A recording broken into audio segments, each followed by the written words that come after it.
Welcome to the Rich Idea Library. Our discussion today is the summary of Deep Work by Cal Newport, Chapter 3, The Silent Drain of Semi-Distraction. When you switch from one task to another, does your 100% attention immediately follow? Often, part of your mind remains stuck on the previous assignment. This phenomenon is called attention residue. It's strongest when the prior task was unfinished or low intensity.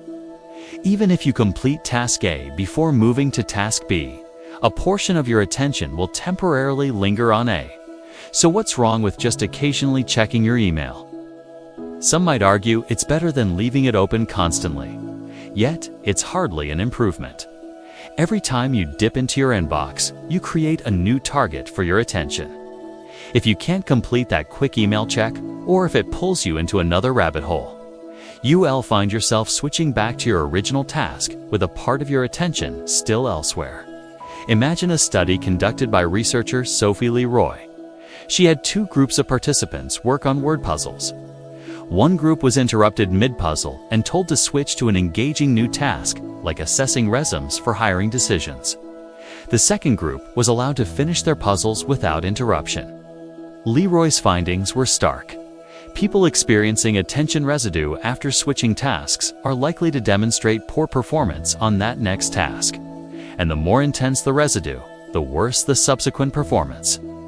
This vividly demonstrates why constantly jumping between tasks, even briefly, hinders productivity.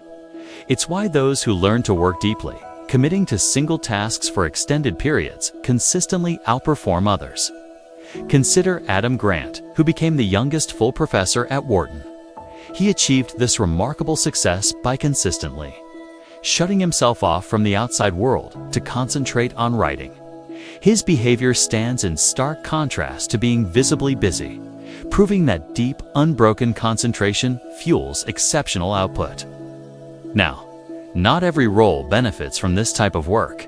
An executive, for example, might be better off delegating deep tasks to 3 employees, while they handle high-level strategic concerns. Jack Dorsey, the co-founder of Twitter and Square, operates a famously fractured and distracted lifestyle.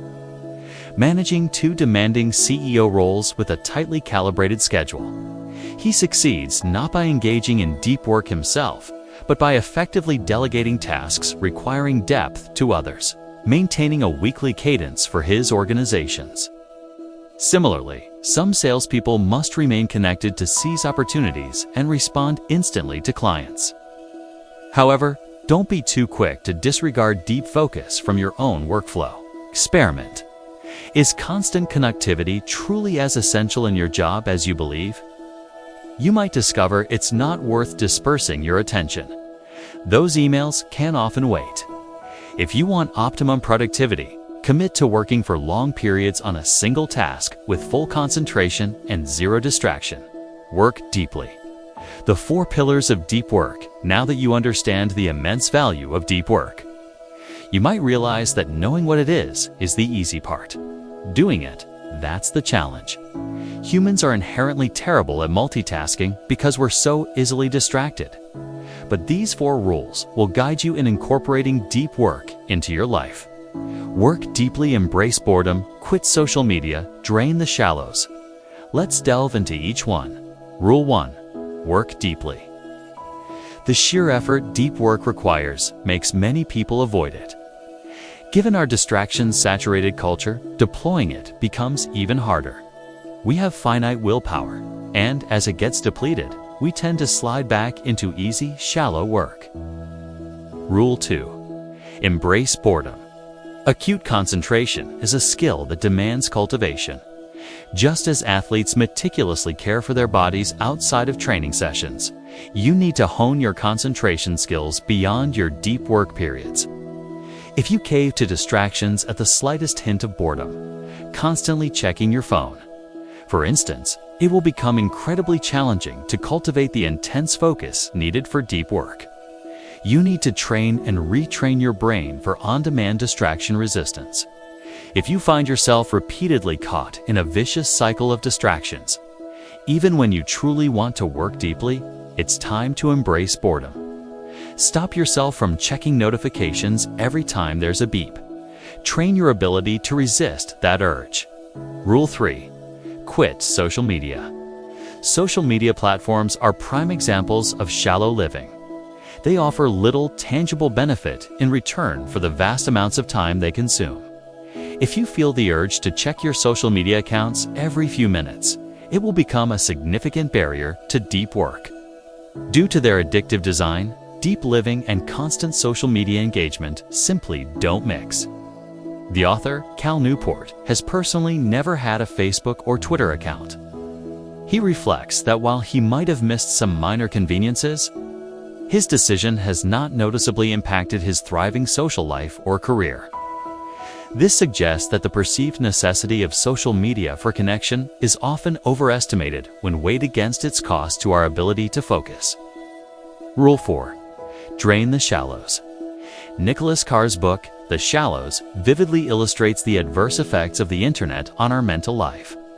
Shallow work includes tasks like attending many meetings, making excessive phone calls, endlessly answering emails, and other low-value activities.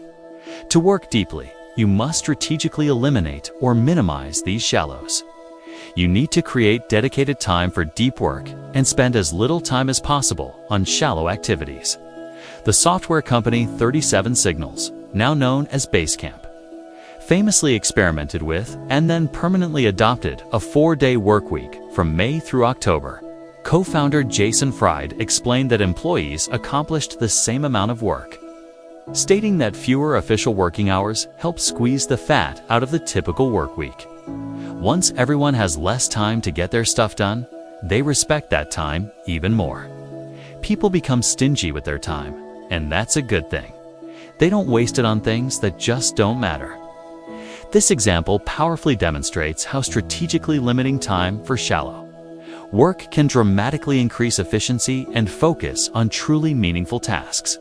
Stay tuned for the next chapter where we will discuss ritualizing deep work, your path to focus. Thank you for watching. Please help us rate this video and give it a thumbs up to support the channel.